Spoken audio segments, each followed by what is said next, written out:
ሰላም ጤና ይስጥልን ውድ የብስራት ዩቲዩብ ተከታታዮቻችን እንደምናላችሁ የዕለቱን መረጃዎች ወደ እናንተ ማድረሳችንን ጀምረናል። ኤደን ሽመልስ ከመላው የስቱዲዮ ባለሙያዎች ጋር አብሬያችሁ ቆይታ የማደርገውን ቀዳሚ የምናደርገው የሀገር ውስጥ መረጃ ነው።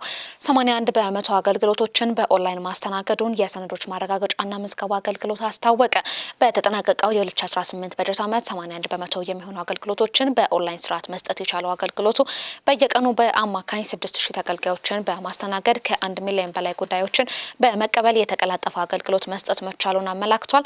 ከነዚህ መካከል 854148 ጉዳዮች ወይንም 81 በመቶዎቹ በኦንላይን ስርዓት እየተስተናገዱ ሲሆን 197105 የሚሆኑ ጉዳዮች ደግሞ በተረጋገጡ ሰነዶች ሲስተም ላይ ተመዝግቧል። በዚህም ተቋሙ የበጀት ዓመቱን እቅድ 97.84 በመቶ ማሳካት መቻሉን የተገለጸው ተቋሙ ከተለያዩ አገልግሎቶች 4.5 ቢሊዮን ብር በላይ ገቢ በማግኘት የእቅዱን 113.7 በመቶ መፈጸም ችሏል።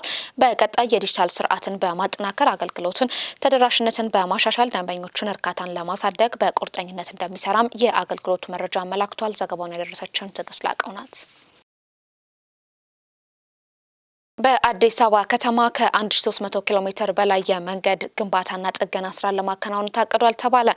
የአዲስ አበባ ከተማ መንገዶች ባለስልጣን በ2019 በጀት ዓመት ከ1300 ኪሎ ሜትር በላይ የሚሸፍኑ የተለያዩ የመንገድ ግንባታና ጥገና ስራዎችን ለማከናወን እቅድ መያዙን አስታውቋል። የባለስልጣኑ ምክትል ኃላፊ አቶ እያሱ ሰለሞን ከብስራት ሬዲዮ ጋር ባደረጉት ቆይታ እንደገለጹት በበጀት ዓመቱ ከሚከናወኑ የግንባታ ስራዎች መካከል 60 ኪሎ ሜትር የአስፋልት፣ 33 ኪሎ ሜትር የኮብል ንጣፍ፣ 46.8 ኪሎ ሜትር የጠጠርና 87.2 ኪሎ ሜትር የእግረኛ መንገድ መልሶ ግንባታ ይገኙበታል። በተጨማሪም 21 ኪሎ ሜትር የፔዳል ሳይክል መተላለፊያ መንገድ እንዲሁም 14 የድልድይ የድጋፍ ግንብና የከልቨርት ግንባታ ስራዎችን በእቅዱ ተከታተዋል።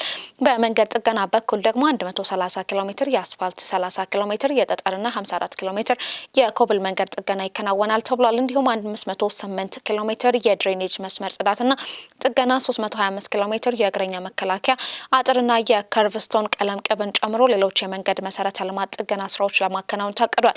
ከግንባታና ጥገና ስራዎች ጎን ለጎን የከተማ የመንገድ ኔትወርክ ደህንነቱን ተጠብቆ ተገቢውን አገልግሎት እንዲሰጥ የመንገድ ሀብት ቁጥጥር ክትትልና የግንዛቤ ፈጠራዎች ስራዎችም ከሌሎች የሚመለከታቸው አካላት ጋር በመሆን እንደሚከናወኑ መገለጹን የሳምራይ ስዩም መረጃ አመላክቷል።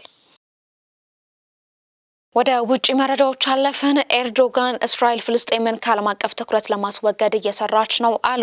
የቱርኩ ፕሬዝዳንት ረሲፕ ጣይብ ኤርዶጋን እንደተናገሩት የጠቅላይ ሚኒስትር ቤንያሚን ኔታንያሁ መንግስት ፍልስጤምን ከዓለም አቀፍ አጀንዳ ለማስወገድ እየሰራ ነው ሲሉ ከሰዋል። ኤርዶጋን በአንካራ ከፍልስጤማቻቸው ማህሙድ አባስ ጋር በጋራ በሰጡት ጋዜጣዊ መግለጫ ላይ የኔታንያሁ መንግስት ዓላማ በአካባቢ የሚፈጠሩ ሁከትና አዳዲስ ግጭቶችን በመጠቀም ፍልስጤምን የሰው ልጅ የጋራ አጀንዳ እንዳትሆን ማድረግ ነው ብለዋል። ፕሬዝዳንቱ አክለው የሚያክል ቢጥሩም አይሳካላቸውም። ጥፋቷን በተመኙ ቁጥር የፍልስጤም ጉዳይ በሰው ልጅ ልብ ውስጥ እያደገ ይሄዳል ሲሉ ተናግረዋል። ቱርክም ለፍልስጤም ሀገርነት ምስረታ ትግሏን እንደምትቀጥል ቃል ገብተዋል። የፍልስጤም ጉዳይ ጠበቃ በመሆን የሚታወቁት ኤርዶጋን የኔታንያሁ መንግስት በተደጋጋሚ የተቹ ሲሆን የእስራኤል ጠቅላይ ሚኒስትር በጋዛ የዘር ማጥፋት ወንጀል ፈጽመዋል፣ በዌስት ባንክ በሊባኖስና በሶሪያ ከተደረጉት ድርጊቶች ባሻገር የወረራና የማስፋፋት ፖሊሲዎችን እየተከተሉ ይገኛሉ ሲልም ከሷቸዋል።